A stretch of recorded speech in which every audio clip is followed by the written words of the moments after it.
Ladies and gentlemen, can I have your attention, please? This is another episode of Roster United. Today in Roster United, we are going to go through another expansion. This time, we are going through the Guardians of the Galaxy uh, Remix expansion. A really good box, in my opinion, but don't take my word for it. Let's take a look at what, is in the box, the goods, the bads, and the uglies. But thankfully, this box does not have that much uglies nor bad, so let's dive in really quick. We have four characters and a villain. Let's go with the heroes first. You have a little mini roster here of four characters: Rocket, Star Lord, Gamora, and Groot. Really good characters. But let's take a little bit a more of a deep dive. Let's first take a look at Rocket. Just for those of you who don't remember, Rocket has four moves, seven hits, two heroics, and three wilds. And not bad stats. He could have a little better on the heroics. Moves and hits are average or above average for the hits, pretty solid, but not just the best. His abilities are also are interesting. For example, if you gain one wild token, or you could choose to do or use your action token twice this turn, letting you, if you have one action token like a hit token, you can particularly use it twice. So if you have one token, that equals two hits with this ability, or you can gain one wild token. Now he has two of these cards, which is okay. Again, it does give you a little bit more of a decision, a little bit more decision making there, just depending on what your circumstances are. Um, and his other ability is very similar: gain one wild token, or convert any number of action tokens you own into wild tokens. But in order for this to happen, you need action tokens. And it's pretty hard to, well, it's not hard, but it's pretty hard to find the certain token givers to give you hits. The only person that does give you a hit, if I'm correct, is Star Lord, and there's probably another character in there that I just can't remember right now. But Star Lord, that I can think of right now, is the only character that can give a specific token to somebody, and you can give Rocket Raccoon,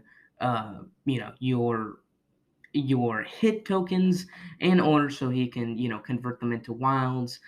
But again, I don't, not everybody wants to play Star Lord. Not everybody wants to play as a token giver.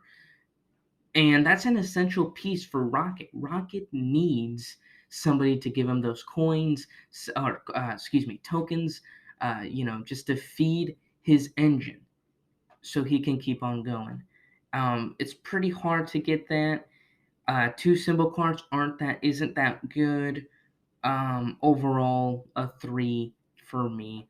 That's pretty good. That's still good, but not great or not amazing. And yeah, just if you put him with the right people, he could be pretty good. But still, just with himself, he's not. He's just not going to be as powerful.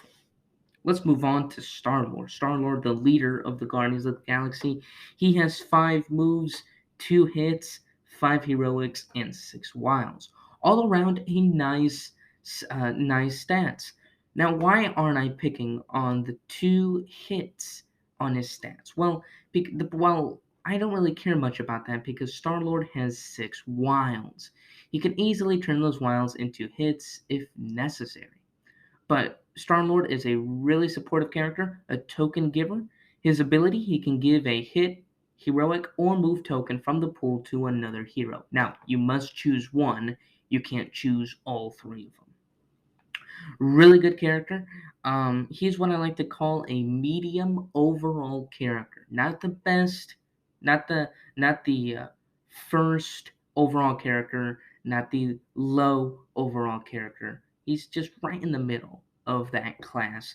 Really great character. He has 6 symbol cards out of 12. Great. That is fantastic. That is above average. And his overall for me is a 4.5. I think he is just a really great character. All around, very good in his stats as well as in his ability. But I personally think Captain America is just a little better than Star Lord.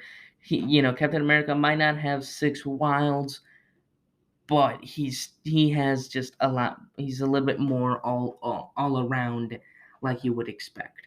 But still, Star Lord, really great character, and yeah, he's definitely a character you will play the most in this expansion. Let us move on now to Gamora, the deadliest woman in the galaxy.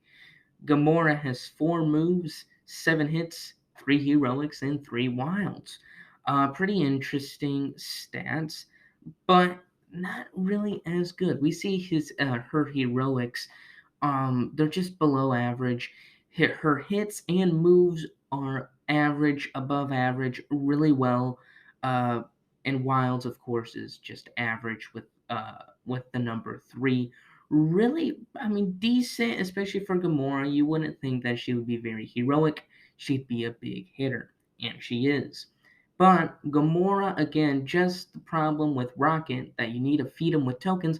Gamora needs to be fed with even more tokens in order for her to use her ability the best she possibly can.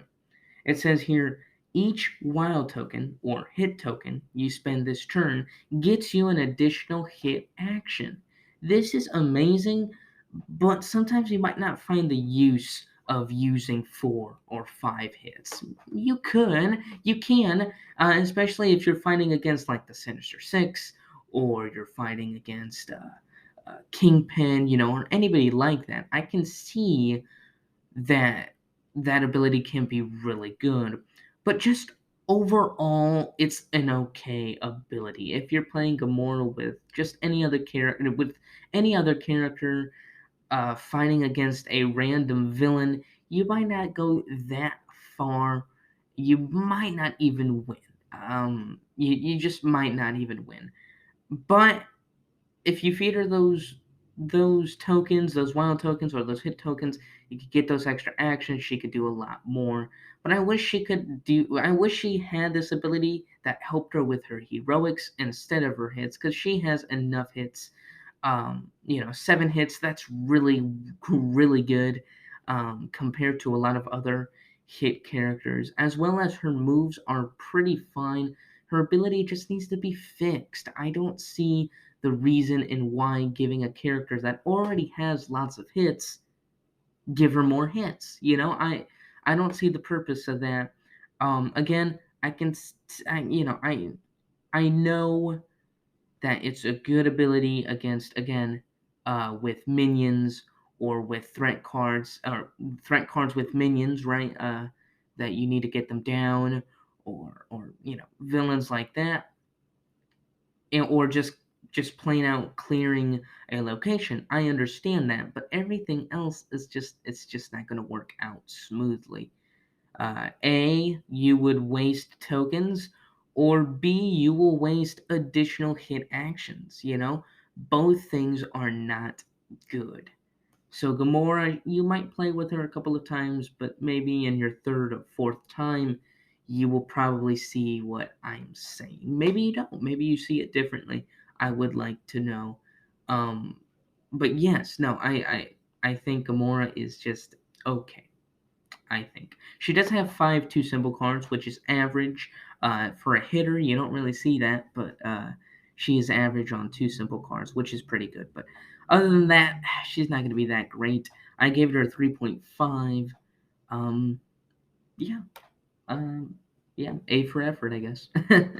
Next up, we got Groot. Groot has 3 moves, 4 hits, 3 heroics, and 3 wilds. Now, I know what you might be thinking. This is horrible. Everything other than the hits is below average, and it's not good. But I rated this character a 4.5 for one reason: his abilities. Every single card, other than the two wilds that every heroic hero deck has an ability. Yes, he has 10 ability cards, and every single one of them, and they're all divided into three different abilities. We have the first one, which says move any other hero to a location adjacent to them. That is really well.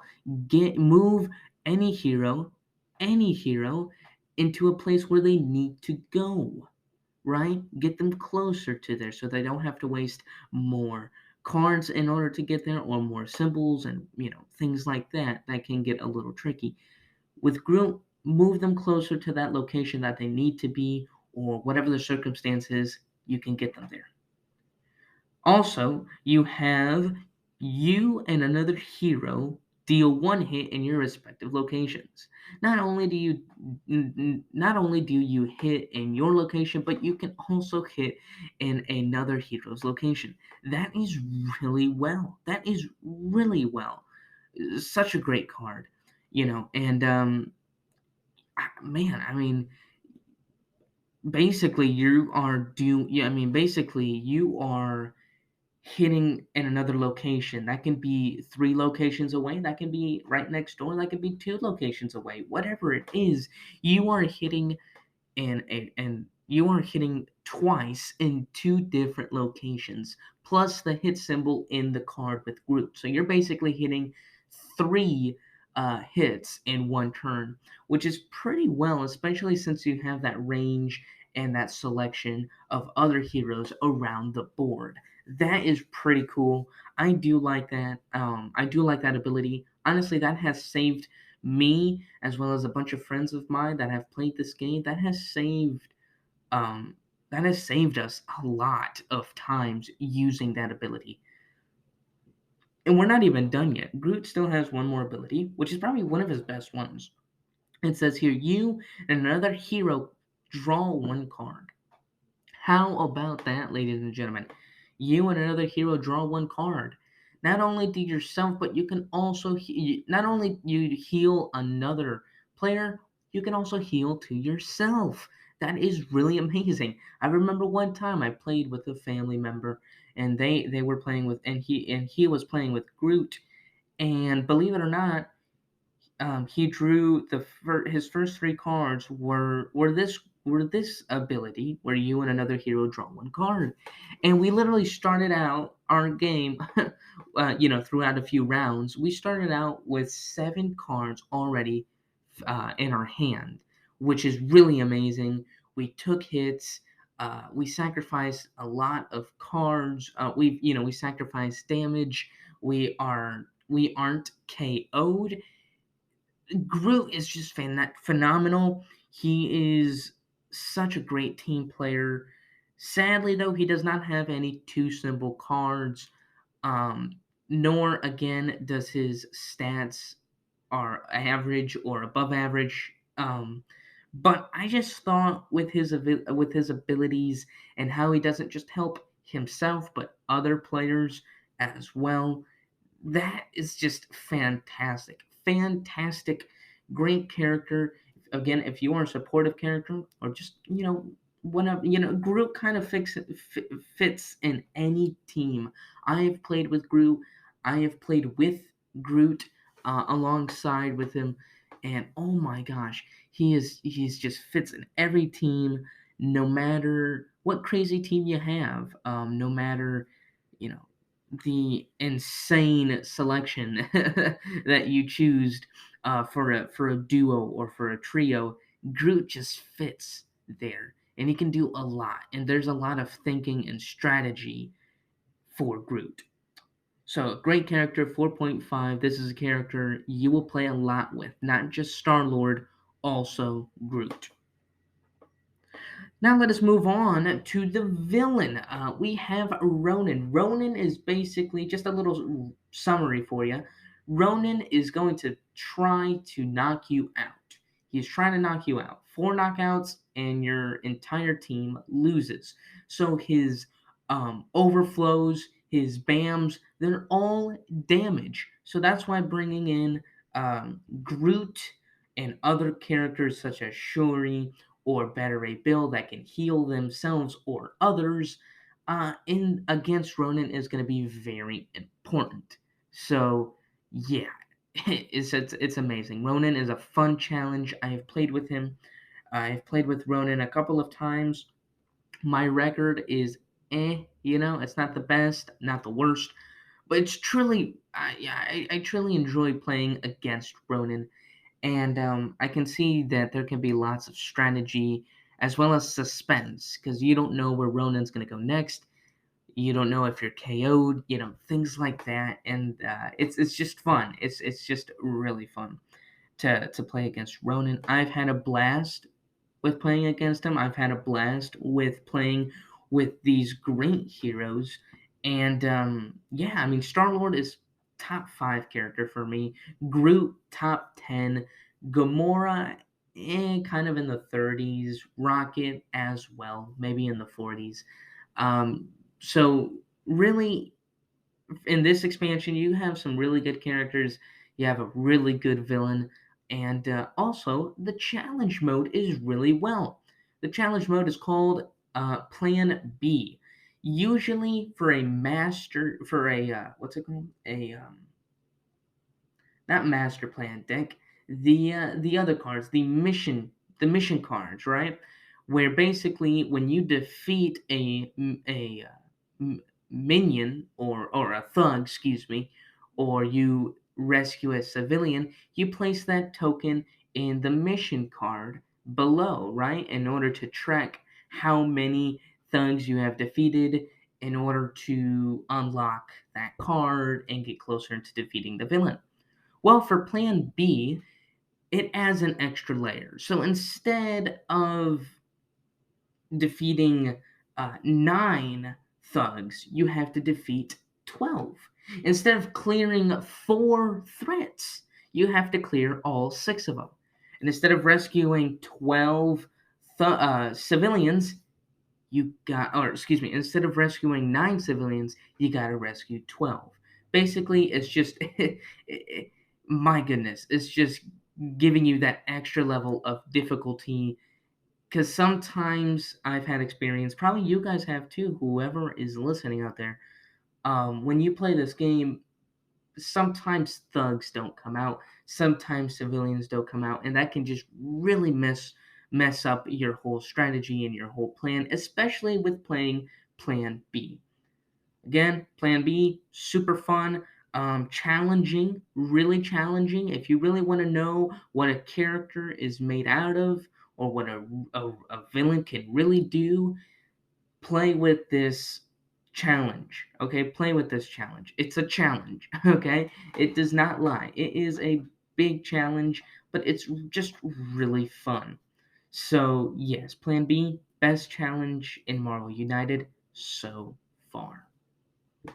Overall, this box is a 4 out of 5. Again, out of the 4 characters, I really just liked 2 of them. I loved the villain. The challenge mode is the best one in the game, in my opinion. And man, it's just fantastic. I loved it. I love it. I can't wait to see more. I can't wait to play more of this box with some other combinations and things like that. Such a fun box, and I hope this was a fun episode as well. Talking about it, I try to make these short, but I don't know because they're just little reviews. So if you want my review overall, loved this expansion. Really good characters, really good villains. If you have it, um, please play it. It is just fantastic. If you don't have it, try to find it. Try to find at least a few of the characters or the villain. It don't matter. Try to find it because it's worth your time. It's worth the money. So it's a really good expansion. Really loved it. And now let's move on to some news and updates. So Ethan is stinks. Let's be fair here at updating of making things on schedule, and a lot of it is not his fault.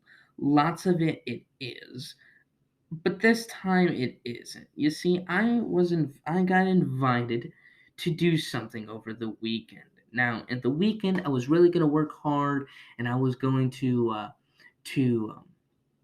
to upload the website to get it all done. It is done, like I've said before. There's just a few little things that I just want to make it clear. Plus, I want others to see the website. I want to make sure it runs well. I want to do all these things. I want to do some new stuff to it as well. But I got invited to this thing, which will be over the entire weekend, and the website might not be ready to be released quite just yet. So the fourth, which is 2 days from now, it might not happen. So let's just reschedule that to next Friday, the 11th, just in case. I might get it done on the 4th, before I'm busy and stuff like that. But if I don't, it will be before Friday, next Friday, the 11th. Just so you guys know. But we are so close in doing and finishing that website. So close to adding some cool things that I've always wanted to add and always wanted to experiment in a website. So yeah, that is gonna be fun. Also, another thing is that we're introducing a brand new show called Uno or Duo or Uno.